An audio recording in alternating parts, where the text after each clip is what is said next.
La Côte d'Ivoire veut dépasser les 50% de sa production mondiale de cacao en 2020, en continuant bien entendu à améliorer sa qualité. C'est ce que vient d'annoncer le président de la République Alassane Ouattara après sa réélection.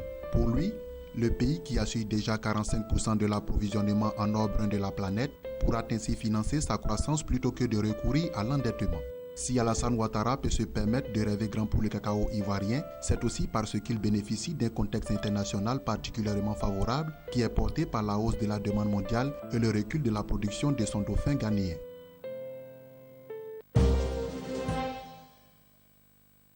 Le Trésor public ivoirien lancera très prochainement un bond de 50 milliards de francs CFA sur le marché de l'Union économique et monétaire ouest-africaine UEMOA. C'est ce que nous apprend l'agence de presse africaine d'une source proche de cette opération.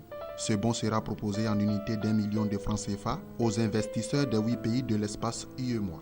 La Côte d'Ivoire enregistre depuis ces 4 dernières années une forte croissance économique, favorisant plusieurs grands chantiers à travers le pays.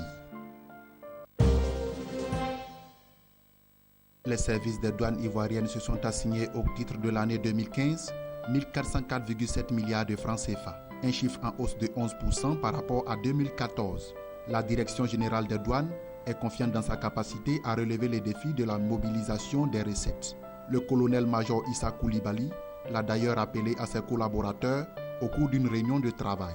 Pour lui, les 5 premiers mois de l'année 2015, les recettes recouvrées s'élèvent à 625,58 milliards de francs CFA pour un objectif de 582,94, soit un excédent de 42,64 milliards de francs CFA et un taux de réalisation de 107,3%.